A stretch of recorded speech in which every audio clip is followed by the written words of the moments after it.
Welcome back to selection committee के chief Mohsin Hasan Khan साहब का ये कहना है कि ये एक बाइख्तियार चेयरमैन है और अपने काम में ना तो किसी को मदाखलत करने देंगे और अच्छे काम जब तक करते रहेंगे, मेरिट पर, डिसिप्लिन और फिटनेस परफॉर्मेंस के ऊपर प्लेयर्स जो हैं वो उनका इंतखाब किया जाएगा। अच्छा खान साहब, बहुत सारे लोग ये सवाल करते हैं, दानिश कनेरिया ने पाकिस्तान के लिए टेस्ट क्रिकेट में सबसे ज़्यादा विकेटें हासिल की, लेकिन उनको आप सेलेक्ट नहीं कर रहे। देखिए, एक बात तो आपने देख ही ली होगी, शुरू में भी आती मैंने कहा था कि जहाँ भी कोई मैनेजमेंट के पॉइंट ऑफ व्यू से बात आएगी, हमें हर क्रिकेटर जब भी हम टीम सेलेक्ट करते हैं इमरान, जिस टूर के लिए भी या जिस सीरीज़ के लिए, तो हम क्लियरेंस लेते हैं हर प्लेयर की, ठीक, वो चाहे फिटनेस के हवाले से हो चाहे डिसिप्लिन के हवाले से हो। अगर मुझे फॉर एग्जांपल, अच्छा एजाज चीमा को आपने ऐसे सिलेक्ट कर लिया था, इसको फिर आगे बढ़ाएंगे जिसने बाद में आया जी को फिट नहीं है। हाँ, एजाज चीमा को सिलेक्ट किया था, लेकिन जब फिटनेस के ज़रा से भी डाउट्स मिले, अब आप बड़ी अच्छी आपने यहाँ पे बात ऐड कर दी है। मैं एजाज चीमा से बहुत इम्प्रेस हुआ हूँ कैंप में देख के, he is a very talented boy.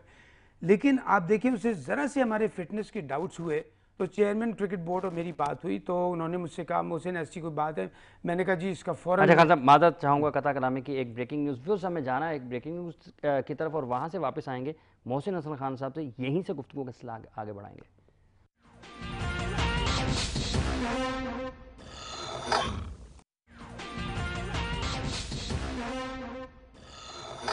Welcome back viewers. बात हम कर रहे हैं पाकिस्तान क्रिकेट बोर्ड की सिलेक्शन कमेटी के चीफ मोहसिन हसन खान साहब से। ब्रेक पे जाने से पहले एजाज चीमा से गुफ्तगू का सिलसिला टूटा था, वहीं से आगे बढ़ाएंगे जी। तो मैं, आपने जैसे कहा, मैं एक बड़ा अच्छा पॉइंट आपने मुझे दिया कि मैं एजाज चीमा को हमने सिलेक्ट किया, वेरी टैलेंटेड बॉलर, लेकिन हमें थोड़े से डाउट्स लगे कि ये शायद फुली फिट नहीं है। ठीक, और हमने ये तैयार किया हुआ है, मैंने एक चेयरमैन क्रिकेट बोर्ड ने, और कि हम अनफिट प्लेयर टूर शुरू होने से पहले नहीं भेजेंगे। अगर खुदा ना खास्ता कोई टूर पे अनफिट हो जाए, चोट मोट लग जाती है बॉलर को या बैट्समैन को, तो ठीक है, that is a different thing, लेकिन टूर जब शुरू होगा तो अनफिट प्लेयर नहीं जाएगा, ठीक है। तो डाउट्स लगे, हमने पीसीबी ने अपने डॉक्टर से चेकअप करवाया, चेकअप में उसके डाउट्स निकले, ठीक, हाँ कि वो है, फ़ौरन उसको विड्रॉ कर लिया। अब देखिए पॉजिटिवनेस, आप देखिए कि इस वक्त जो कैंप लगा हुआ है उसमें एजाज चीमा शामिल है, बिकॉज उसने रिकवरी की है। मुझसे ये नहीं कि उसको डिस्कार्ड कर दिया, वो उसको लेके आ गए फिर कि हाँ ठीक है, इसको फिट होके आया खेले। तो दानिश कनेरिया एज गॉट, हमें क्रिकेट बोर्ड से उसकी रिलीज अभी तक नहीं मिलती सिलेक्शन की, जैसी मिलेगी फिर हम देखेंगे कि उसको कंसिडर करेंगे कि टीम में जगह किस तरह बन रही है, बनती है नहीं बनती। क्लियरेंस जब तक नहीं मिलती पाकिस्तान क्रिकेट बोर्ड से, उस वक्त तक शामिल नहीं किया जा सकता किसी भी प्लेयर को, not Danish Kaneria, not anybody, any player जिसकी हमें पीसीबी से क्लियरेंस नहीं मिलती, हम उसको कंसिडर नहीं कर सकते। ठीक। अच्छा खान साहब, कोचिंग कैंप आपने लगाया है, क्या कोई ऐसा प्लान सिलेक्शन कमेटी के जहन में है कि एक टीम अंडर 25 की बना दी जाए, एक अंडर 19 की बना दी जाए और एक पाकिस्तान की टीम, इनके मुकाबले करवाए जाएं? पाकिस्तान में इंटरनेशनल क्रिकेट तो हो नहीं रही, खिलाड़ी भी बहुत सारे फारिग हैं, तो आपके ख्याल में कोई ऐसा प्लान इससे हो सकता है कि पाकिस्तान को मुस्तकबिल में अच्छे क्रिकेटर मिल जाए? आप क्रिकेट बोर्ड में तो नहीं है? अब बिल्कुल नहीं है। हाँ, बहुत अच्छी आपने बात, बिल्कुल ऐसे प्लान्स हैं कि मैचेस भी इस तरह से करके कि अब आप देखिए जैसे 2020 हुआ, क्या ज़बरदस्त रिस्पांस, मतलब फैसला बाद के तकरीबन हर मैच में हाउसफुल आपको मिला, लोग भूखे हैं क्रिकेट के पाकिस्तान में। इस तरह से लोगों को भी क्रिकेट देखने को मिल जाएगा ना, अपने बेहतरीन खिलाड़ियों को ग्राउंड में देखने। बिल्कुल, आपने बड़ी अच्छी बात की, और ऐसे ही प्लान्स हैं। डिपेंड करता है, अब देखिए जून जुलाई बारिश का मौसम है, हमें ये देखना है कि हम अच्छी कंडीशंस मिलें, उसमें हम लड़कों को खिलाएं। तो लेकिन बिल्कुल ये मैचेस प्लान किए हुए हैं, साथ साथ के जैसे कैंप, अब कैंप आपने ऐसा कैंप जो लगा है, आई थिंक फर्स्ट टाइम, आपने इससे पहले नहीं सुना होगा। तो इस तरह क्रिकेट बोर्ड ने एक बड़ी अच्छा सिस्टम शुरू किया है, 15 दिन का एक बैट्समैनों का, फास्ट बॉलर का कैंप, फिर 15 दिन में जिसमें ऑलराउंडर्स होंगे, स्पिनर्स होंगे, कुछ बैट्समैन होंगे। तो I think this is a tremendous idea. और लाइक जैसे आपने पहले कहा, इसमें मैं अपनी खिदमत दे रहा हूँ, एजाज अहमद दे रहा है, अब्दुल कादिर, सरफराज नवाज, अपना तौसीफ अहमद, अल्हम्दुलिल्लाह लड़कों को और क्या चाहिए। अच्छा मोहसिन खान एक अच्छा चीफ सेलेक्टर है या एक अच्छा कोच है? आई डोंट नो, मैं मोहसिन खान के दिल में और उसकी दिली ख्वाहिश ये है कि मेरे ऊपर मुल्क का उधार है। अल्लाह ताला ने जितनी मुझे इज़्ज़त, शोहरत और जो कुछ भी दौलत दी है वो इस मुल्क पाकिस्तान क्रिकेट की वजह से दी है और मेरे ऊपर उधार है, मुझे इसे उतारना है। ठीक है, उतारना किस तरह है कि मैं अपनी सर्विसेज वापस दूं अपने मुल्क को, क्रिकेट बोर्ड के ज़रिए अपने प्लेयर्स को ट्रांसफ़र करूं, अपने एक्सपीरियंस में जो जो मैंने अच्छी बातें सीखी हैं बुराइयों को हटा के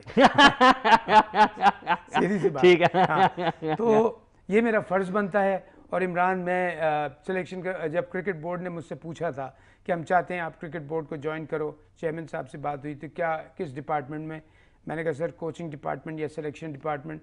उन्होंने मुझे पहले चेयरमैन सिलेक्शन कमेटी बनाया। आज उन्होंने मुझसे खुद पर्सनली इस कैंप के शुरू होने से पहले कहा कि मैं चाहता हूं कि थोड़ा सा तुम इस कैंप में तवज्जो दो बैट्समैनों के ऊपर। 5 जो हमारे टॉप ऑर्डर बैट्समैन हैं 1 2 3 4 5 इनमें, जिसमें हमने 12 बैट्समैन बुलाए में इसमें और अगले में आएंगे। तो मैं हाजिर हूँ। अपनी सिंपल सी बात है इमरान, जैसे मैंने पहले कहा, मेरे ऊपर मेरे मुल्क का कर्ज है, मुझे उतारना है और अच्छाइयों के साथ उतारना। अच्छा खान साहब, पाकिस्तान ने अपनी मुख्तसर सी तारीख में जो 1947 से लेकर आज तक है, बड़े बेहतरीन खिलाड़ी पैदा किए हैं और इसी निज़ाम से सामने आए हैं। फिर भी हम ये समझ सकते हैं क्या वाक़तन ये निज़ाम ठीक नहीं है, इसमें ख़राबियाँ हैं? बहुत सारे लोग साबिक टेस्ट क्रिकेटर्स भी उनमें शामिल हैं कि हमारा जो डोमेस्टिक क्रिकेट का निज़ाम है वो ठीक नहीं है। और हर कोई आकर, बदकिस्मती की बात यह है कि क्रिकेट बोर्ड में भी जब कोई नया साबिक टेस्ट क्रिकेटर आता है तो उसी निज़ाम के साथ सबसे पहले छेड़खानी शुरू करता है। देखिए, मैं आपको चीज़ें कंट्री टू कंट्री चलती हैं, सिस्टम। ठीक है, अगर आप पाकिस्तान की क्रिकेट सिस्टम का इंग्लैंड से, ऑस्ट्रेलिया से, न्यूजीलैंड से, दूसरी जगह से, इंडिया से कंपेयर करेंगे, नहीं कर सकते, इसलिए कि वहाँ पे sponsorship is a piece of cake. सारी टीम्स स्पॉन्सर्ड हैं। हमारे क्रिकेटर्स कुछ ही कहते हैं कि जैसे ये ऑर्गेनाइजेशंस नहीं होना चाहिए, जैसे महकमा जाती नहीं होना चाहिए, डिपार्टमेंट नहीं होने चाहिए। कैसे? देखिए, मैं कहता हूँ, मैं अब्दुल हफीज़ कारदार साहब को सलूट करता हूँ कि उन्होंने जब ये सिस्टम वो किया, उन्होंने ये सिस्टम बिल्कुल। और नहीं तो हमारे क्रिकेटर्स भूखे मर जाएं। आपको पता है इस वक्त जो ऑर्गेनाइजेशंस हैं, जिसको डिपार्टमेंट्स कहते हैं लोग, actually organize, PIA is an organization, a bank is an organization. तो ये जितनी भी ऑर्गेनाइजेशन है, एयरलाइन है या बैंक्स हैं या वापडा है या दूसरी सारी KEC हैं, इन्होंने कितने कितने क्रिकेटर्स को एम्प्लॉय करके उनको क्रिकेटर्स को एक फ्यूचर दिया है। हाँ, क्रिकेट भी खेलें, साथ में एक मंथली अर्निंग भी हो। ये इंग्लैंड या ऑस्ट्रेलिया नहीं है, वहाँ पे बेवरेजेस की कंपनीज स्पॉन्सर कर रही होती हैं। टोबैको तो बैन हो गया है, लेकिन ये हमारे यहाँ सिस्टम नहीं है। हमारे यहाँ स्पॉन्सर्स कहाँ मिलते हैं? तो मैं कहता हूँ, मैं हबीब बैंक का फॉर एग्जांपल था, मैं था, जावेद था, कादिर था, हम लोग जो 6-7 लड़के, आपको पता है हम लोग टेस्ट क्रिकेटर नहीं थे जब हमने ज्वाइन किया हबीब बैंक। उसके बाद हम टेस्ट क्रिकेटर बने, बिकॉज एक फिजिकली हमें सारी फैसिलिटीज़ मिली, मेंटली हमें एक सुकून मिला कि हमारी प्रोफेशनल लाइफ शुरू हुई है, हमें एक इंसेंटिव मिला कि हम हाँ, जिस दिन पाकिस्तान में स्पॉन्सरशिप का सिस्टम शुरू हो गया, ठीक है, कराची की अलग टीम हो, लाहौर की अलग, अदब शहरों की टीमें खेलें, डिस्ट्रिक्ट की टीम्स खेलें, लेकिन आज की तारीख में मैं इन ऑर्गेनाइजेशंस का बहुत दिल से शुक्र अदा करता हूँ कि पास से लेके आज तक और फ्यूचर में ये जितनी इन्होंने क्रिकेटर्स की हेल्प की है। मुस्तकबिल क्या है पाकिस्तान की क्रिकेट का? पाकिस्तान की क्रिकेट का मुस्तकबिल मैं कभी डार्क नहीं देखता। एक वजह उसकी ये है कि इमरान, जब मैं क्रिकेट खेल रहा था तो साउथ अफ्रीका के अलावा, जब साउथ अफ्रीका बैन थी, तो मैंने सारे मुल्क का टूर किया, क्रिकेटिंग नेशंस का। मुझे 3 मुल्क ऐसे लगे जिसमें नेचुरल टैलेंट है, जिसमें प्लेयर बनाया नहीं जाता, बने बनाए स्टार्स निकलते हैं। ये मत समझिएगा मैं पाकिस्तानी हूँ इस वजह से कह रहा हूँ। 3 कंट्रीज़ में से पाकिस्तान, वेस्ट इंडीज़ और श्रीलंका, ये 3 कंट्रीज़ मुझे ऐसे नज़र आए जिसमें नेचुरल टैलेंट निकलता है, वर्ल्ड क्लास प्लेयर्स निकलते हैं। तो पाकिस्तान का फ्यूचर अल्हम्दुलिल्लाह क्रिकेट के हवाले से बिल्कुल या किसी भी हवाले से डार्क नहीं है, इसलिए कि नेचुरल टैलेंट है। हाँ, ग्रूमिंग, अब जैसे आहिस्ता आहिस्ता बड़ा सिस्टम, कोचेज़ आ रहे हैं, ट्रेनर्स आ रहे हैं, कैंप्स लग रहे हैं, एकेडमी ऑपरेट कर रही है पूरी तरह। तो I think this is a great sign कि वो कहते हैं ना, सोने पे सुहागा। तो अगर सोना है उसके ऊपर सुहागा भी आ जाए कि उसका पूरा तराश दें आप एक हीरे को अच्छी तरह, तो खूबसूरत एक बड़ा अच्छा पीस बन जाता है। हम भी जो आप काम कर रहे हैं, हम यही कोशिश कर रहे हैं कि हमारे इतने ज़बरदस्त टैलेंटेड लड़के हैं, इनको थोड़ा सा मेंटली स्ट्रॉन्ग करें कि बेटा तुम प्रोफेशनल हो, you are paid for this. Cricket board जो रिटर्न्स में फाइनेंशियल दे रहा है क्रिकेटर्स को आज से 10 साल पहले लोग सोच भी नहीं सकते थे। इतना ज़बरदस्त वो कर रहा है, इतनी इंटरनेशनल क्रिकेट ना होने के बावजूद। तो आई थिंक देखिए ताली दोनों हाथ से बजती है, क्रिकेटर्स को भी सोचने। मैं यंग बच्चों को एक मैसेज दूंगा आपके इस प्रोग्राम के जरिए इमरान, कि इस अपॉर्चुनिटी को ग्रैब करें। ठीक, ये कि ज़बरदस्त है, वो कहते हैं ना कि वक्त कम है और मुकाबला सख्त है, तो मैचेस कम हो गए हैं बिकॉज होम इंटरनेशनल क्रिकेट हमसे इस वक्त दूर हुई है, जल्दी आएगी इंशाल्लाह वापस, लेकिन क्रिकेटर्स बढ़ते जा रहे हैं। तो जिसको जो मौका मिलता है उससे फ़ायदा उठाए, उससे फ़ायदा उठाए और अपॉर्चुनिटी को ग्रैब करे। किस तरह ग्रैब करे? एक प्रोफेशनलिज्म के तौर पे। आप यकीन कीजिए मैं आधा घंटा लड़कों से बात करता हूँ इस कैंप में बैठ के कि बेटा अपनी ड्यूटी समझो इसे, जब तुम खेल रहे हो पाकिस्तान के लिए, चाहे as a batsman, bowler, wicket keeper, whatever, ये ड्यूटी है because you are paid for this. ठीक। अच्छा खान साहब, बहैसियत चीफ सेलेक्टर आपकी क्या ख्वाहिश है?